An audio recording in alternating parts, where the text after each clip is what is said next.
Le faux dans l'info, le podcast d'Africa Tchèque pour comprendre l'écosystème de la désinformation. La surcharge informationnelle et ses conséquences. Nous en parlons dans ce podcast avec le docteur Sahit Gaye, enseignant-chercheur à l'université Cheikh Anta Diop de Dakar. Dr Gaye a publié une recherche sur la gouvernance universitaire, surcharge informationnelle et intelligence artificielle, une lecture communicationnelle du cas de l'université Cheikh Anta Diop de Dakar. Le faux dans l'info, décryptage. L'accélération des transformations numériques a participé au bouleversement du fonctionnement des universités africaines. À l'université Cheikh Anta Diop de Dakar, UCAD, la mise en œuvre d'outils numériques dans la gouvernance a produit des effets contrastés, amélioration de la circulation de l'information, mais aussi intensification des flux communicationnels et surcharge cognitive pour les agents administratifs, techniques et de services. Le docteur Sahit Gaye, enseignant-chercheur, a mené une étude sur l'analyse de la situation à partir d'une enquête menée auprès de 325 agents de l'université Cheikh Anta Diop de Dakar, tout en mobilisant les apports récents de la littérature sur l'intelligence artificielle appliquée à la gestion des ressources humaines. La surcharge informationnelle et ses conséquences, nous en parlons avec notre invité, Dr Sahit Gaye, maître de conférences titulaire et enseignant-chercheur à l'université Cheikh Anta Diop de Dakar. Dr Sahit Gaye, quels sont de manière globale les risques de l'infobésité, encore appelée la surcharge informationnelle? Nous pouvons dire que lorsque nous parlons de surcharge informationnelle, dans cette étude que nous avons faite entre 2024 et 2025 au niveau du personnel administratif, technique et de service au niveau de l'université Cheikh Anta Diop de Dakar, nous pouvons définir la surcharge informationnelle comme étant l'infobésité aussi, ce qu'on appelle l'infobésité, qui désigne cette situation dans laquelle un individu est exposé à un volume d'informations supérieur à sa capacité d'analyse, de traitement ou encore de décision. Et ce concept, on le pense nouveau, mais c'est un concept qui apparaît dans les travaux du prix Nobel de 1971, Herbert Simon. Et donc, c'est une abondance d'informations qui va créer une pauvreté d'attention. Et aujourd'hui, maintenant, avec les réseaux sociaux, la messagerie instantanée, les chaînes d'infos en continu, les notifications, lorsque nous parlons de surcharge, on s'est rendu compte que c'est un phénomène qui est massif. Maintenant, il y a plusieurs risques. Les risques, c'est de voir surgir ce qu'on appelle la fatigue attentionnelle, c'est-à-dire une baisse de la concentration, des erreurs de jugement, la difficulté à hiérarchiser ce qui est important. L'autre élément aussi, par rapport à ces risques-là, c'est la perte de repères. C'est-à-dire, on a du mal à distinguer ce qui relève de l'information utile, ce qui relève de l'opinion, ce qui relève de la rumeur. Et dès cet instant, l'individu devient vulnérable aux fausses informations parce que la rapidité, l'accélération, la vitesse, tous ces éléments-là empêchent la vérification. Et donc, ça devient pas trop crédible, aux yeux des personnes. Et dans notre étude, nous avons aussi remarqué une étude qui a intéressé plus de 300 personnes comme échantillon. En plus des entretiens, on s'est rendu compte que donc il y a le stress informationnel, il y a un sentiment d'urgence permanente, il y a de l'obsession de l'actualité.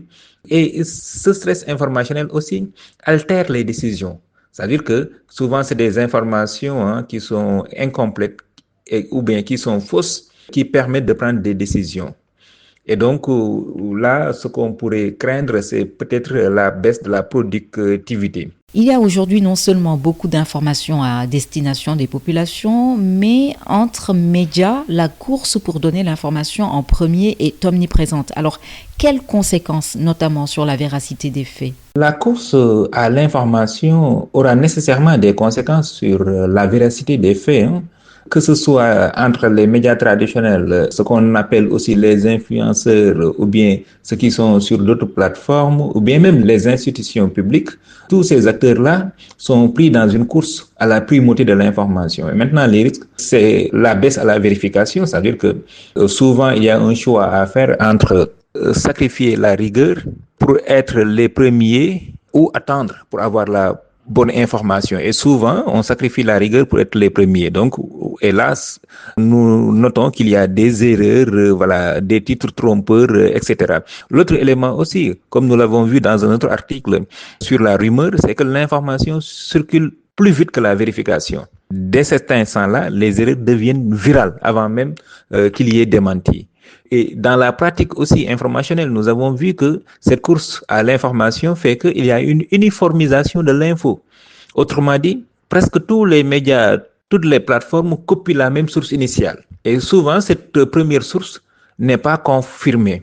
C'est ce qui fait que le public a une perte de confiance. Chaque erreur informationnelle va renforcer le scepticisme ou bien le rejet des médias. Ça fait partie des conséquences de cette course-là. Comment le journaliste de 2025 peut produire une information de qualité? Pour le journaliste de 2025, ou bien même le journaliste à venir, pour moi, il doit retourner à la source. Retourner à la source, c'est quoi? C'est avoir la rigueur classique. Mais aussi avec le développement des plateformes, il doit aussi combiner à cette rigueur classique-là la maîtrise des outils numériques. Et donc, pour moi, le journaliste doit faire un retour à la vérification multisource. Ça veut dire quoi? Revenir aux fondamentaux, mais aussi résister à la pression de la vitesse, à ce que Helmut Rosa appelle l'accélération. L'autre élément aussi, c'est que de plus en plus, il faut la maîtrise du numérique et des outils de veille. Et là, il y a beaucoup d'outils qui sont disponibles, que ce soit Brandwatch, que ce soit Google Trends, que ce soit TweetDeck, que ce soit d'autres outils. Et aussi, le journaliste devrait, pour moi, savoir détecter les manipulations avec les deepfakes, avec les faux comptes, avec les bots et tout cela.